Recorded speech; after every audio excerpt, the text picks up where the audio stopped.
कल्पना कीजिए एक ऐसी नदी की जिसने दुनिया की सबसे प्राचीन सभ्यताओं में से एक को जन्म दिया। एक ऐसी नदी जिसकी धारा हिमालय की ऊंचाइयों से निकलकर हजारों किलोमीटर का सफर तय करती है और अंततः अरब सागर में समा जाती है। ये है सिंधु नदी, वो नदी जिसके नाम पर हमारे देश का नाम इंडिया पड़ा। आज हम जानेंगे सिंधु नदी तंत्र की पूरी कहानी, इसके उद्गम, प्रवाह, सहायक नदियों और अरब सागर तक की रोमांचक यात्रा। मैं सिंधु हूँ।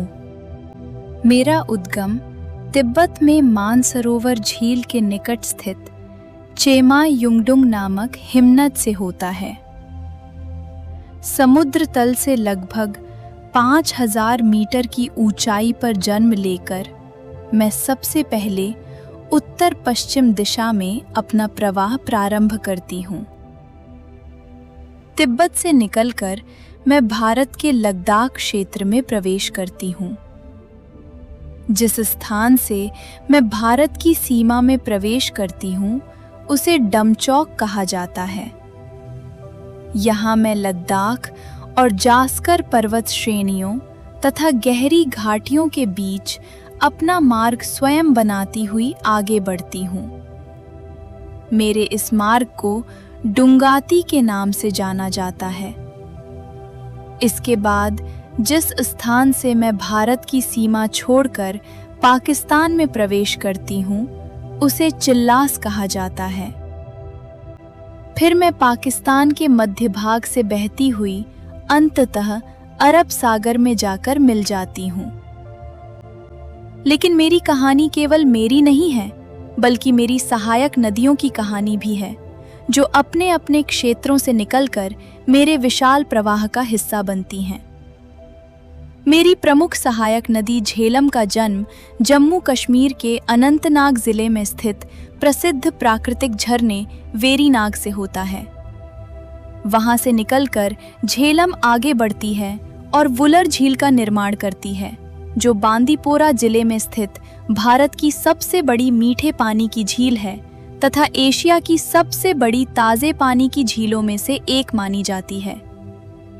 इसके बाद झेलम भारत की सीमा से निकलकर पाकिस्तान में प्रवेश कर जाती है, लेकिन उस समय तक उसका मुझसे मिलन नहीं होता।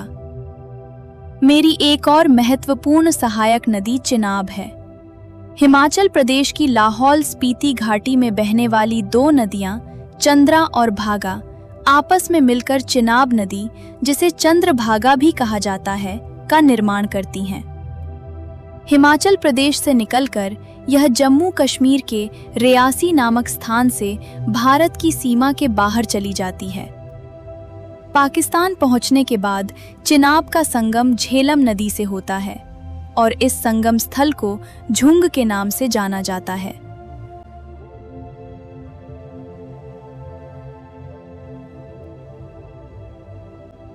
रावी नदी का उद्गम हिमाचल प्रदेश के रोहतांग दर्रे से होता है। वहां से बहती हुई यह पंजाब से होकर पाकिस्तान पहुंचती है।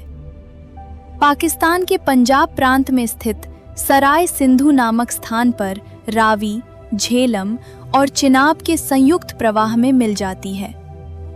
यही कारण है कि यह स्थान ऐतिहासिक और भौगोलिक दृष्टि से अत्यंत महत्वपूर्ण माना जाता है।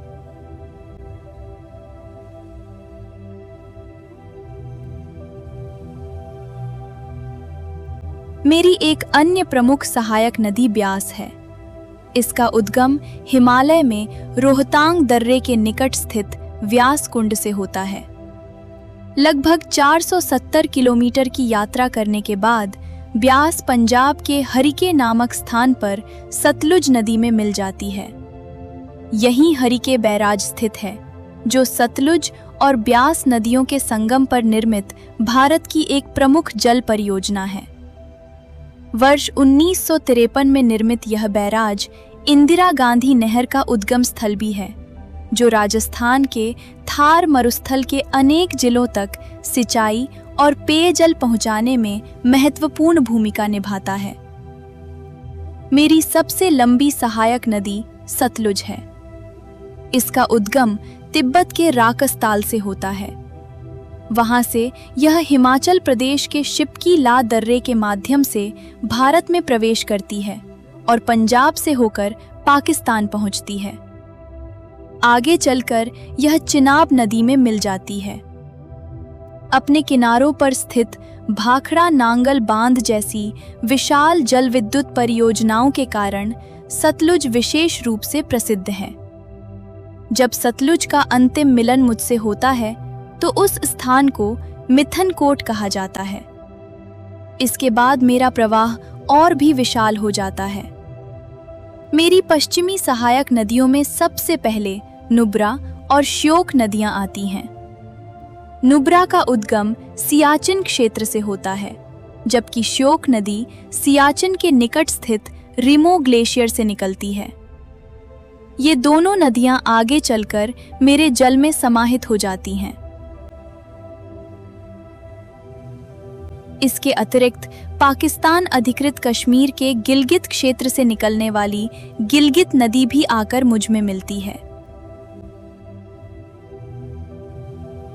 वहीं अफगानिस्तान के हिंदुकुश पर्वतों से निकलने वाली काबुल नदी, कुनार, स्वात तथा गोमल भी अपने जल को मुझ में समर्पित करती हैं।